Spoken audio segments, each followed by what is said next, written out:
ils ont cru qu'il y avait un Batman chez eux. C'est pas grave, c'était drôle. C'est quoi ça? C'est quoi cette coupe?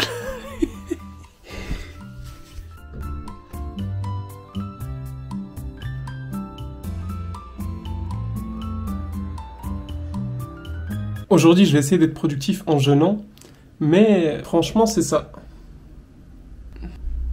On mange dans 1 heure. Ouais, voilà. Non, je me suis réveillé à 3 heures, faut se dire la vérité. Franchement.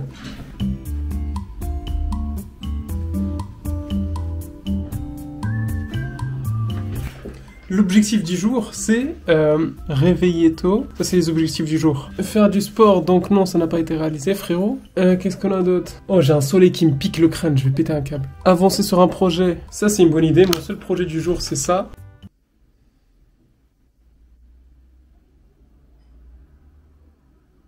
En fait, ce que je veux dire par là, c'est que souvent, quand on fait le ramadan, notre sommeil, il est en mode polyphasique. Pour ceux qui se demandent, si je ne me trompe pas du mot, je vais essayer de voir après, c'est le fait de dormir un peu de manière divisée dans la journée. Et c'est ce qui se passe en ce moment pour moi, parce que je me réveille pour manger à 4-5 heures, comme vous le voyez, et après, je me rendors, genre vers 8-9 heures. Et du coup, il faut que je dorme encore 3-4 heures de plus, parce que je m'endors généralement vers 1 ou 2 heures. Donc...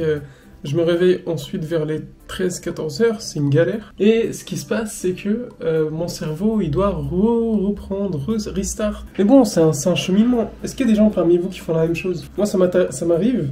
Est-ce que ça m'atteint? Pas forcément. Mais voilà, quoi, c'est... Tu te réveilles, tu te dis, ok, je suis où là? Faut que je prie, faut que je mange, faut que je... Non, je mange pas. Commencez pas. Faut que je travaille. Faut que je trouve des choses à faire. On est dimanche. Mais là, ça a commencé. Et là, l'après-midi, tu dis, vas-y, je vais essayer de travailler, mais chaque chose que tu veux faire, là, ça va, j'ai rangé ma chambre, j'ai fait des petits trucs, faut encore que je passe le balai, etc. Oui, c'est important de ranger. C'est ce qui permet d'organiser son cerveau aussi. On oublie de faire ça. Mais là, voilà, chaque fois où tu veux faire un truc, bah, tu te retrouves à faire autre chose. Et la chose, c'est... Après, ça va. Là, par exemple, on est sur un moment où, quand on fait un truc, bah... on s'endort un peu. Là, le truc qui est bien avec le ramadan, c'est qu'on dort pas. On veut pas dormir. On souhaite, mais on le veut pas. Donc bon. Après, évidemment, là, je parle de ramadan, mais il n'y a pas que le ramadan dans la vie. Il y a aussi le jeûne. Le jeûne, c'est ce qui compose le ramadan, mais pas que.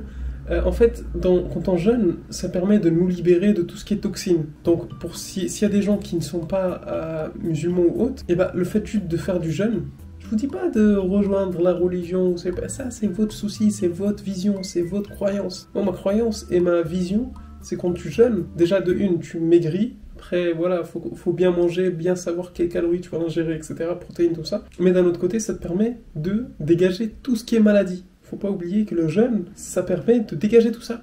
Et pour moi, ça m'arrange. Les sportifs font ça pour retrouver leur forme, parce que parfois ils partent en vacances, etc., ils reviennent bien blindés. C'est pour ça que je jeûne. Wesh, mais pourquoi le temps il passe si lentement? C'est moi où je viens de perdre 5 kilos en 10 minutes. Et pourtant on essaye de résister, mais au final, on s'endort. Genre on essaye, tu sais ce que je fais? Ma technique pour rester réveillé, on me l'a donné il y a pas longtemps, c'est de sauter, tu vois. Et apparemment ça donne envie au cerveau de rester réveillé. Je sais pas si c'est vrai, mais au moins tu bouges et ton cerveau il se réveille un peu. Sinon tu dors. Et au moins t'auras fait ton truc et tu demandes à quelqu'un de te réveiller juste après. Voilà, bah voilà, c'est ça. Bah ça tombe bien, je vais vous raconter une histoire de... Mais moi quand j'étais plus jeune, un jour j'étais... Je crois que c'était la première fois que je jeûnais. J'avais 11 ans, 10 ans, je sais pas, 8 ans, j'en sais rien. Et j'aimais bien sortir en vélo, courir. Et du coup, je faisais des rondes avec le vélo. En bas de chez moi, il y avait un mec, une épicerie. C'était un tabac loto, je sais pas quoi, vous savez, le tabac où les gens achètent, etc. Et ils vendaient des sucettes. J'ai pris la sucette, je faisais des rondes. Je parlais avec un pote, et sans faire exprès, bah, j'ai mangé la sucette. Et une fois que j'avais fini, il y a quelqu'un qui m'a dit « Ouais, mais toi, tu fais le ramadan ?» J'ai dit « Bah oui, je le fais. » Et là, je venais de me rendre compte que j'avais la sucette dans la bouche et je l'avais fini.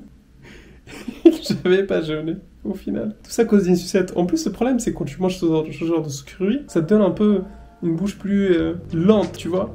Très lente. Il faut de l'eau, tu vois. Toi, tu prends quoi de sucette, frérot? C'est ça qui t'a coupé le jeûne. C'est n'importe quoi. Voilà, c'était un peu ma story time. Si ça vous est déjà arrivé, dites-le moi dans les commentaires, on va en lire pour des prochaines vidéos. Allez. Pour aller plus loin, ce qui peut être drôle aussi, c'est souvent les gens aussi qui arrivent et qui disent « Eh frérot, je suis désolé, tu sais les gens qui font pas le ramadan, etc., qui mangent et qui disent « Ah, je suis désolé, il fallait pas que je mange devant toi. » Mais mange, fais-toi plaisir. Sinon, à part ça, est-ce que j'ai avancé sur le projet? Non, zéro. Mais bon, après tout ça, le but c'est aussi de se focus sur soi-même. En fait, la pensée, c'est une pensée stoïque, pour ceux qui connaissent un peu le principe du stoïcisme. Le but, c'est de toujours aller vers une meilleure image de soi-même. Et ça accompagne bien ce que j'aime bien, parce que ces actions que je prends. Et quand on dit stoïcisme, c'est souvent de faire de bonnes choses pour toucher sa meilleure image. Dans le sens où, si tu as envie de maigrir, par exemple, bah, tu manges moins. Si tu as envie de faire du sport, bah, tu te focuses et tu te disciplines.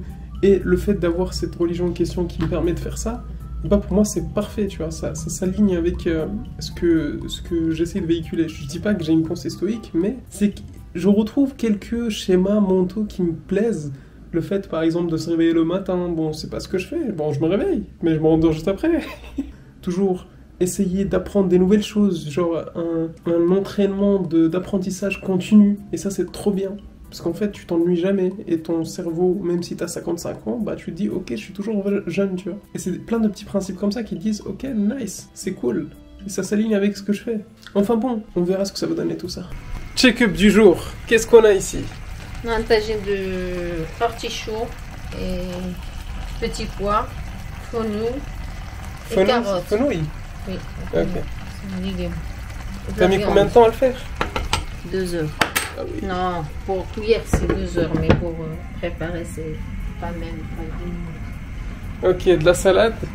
La salade avec Oui. des tomates et... Tu veux mettre de l'huile dessus? Oignon. Du sel? Et passer un peu du citron et puis du sel et de l'huile d'olive. Voilà, c'est comme ça. Et là nous avons un chat. La star. Ici, du brir. Non? Briouette. Aujourd'hui, rfissa, c'est ça? Aujourd'hui, rfissa? Pas de rfissa aujourd'hui? Non, pas de rfissa. Chocolat chaud?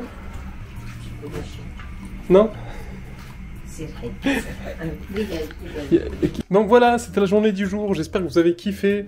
N'oubliez pas de liker, de vous abonner, de partager. C'est important. C'est important de partager un peu le lifestyle de chaque personne et de respecter ça. Que vous soyez d'une religion ou d'une autre, c'est toujours bien d'apprendre comment les autres vivent. Voilà, c'était mon dernier message. Allez.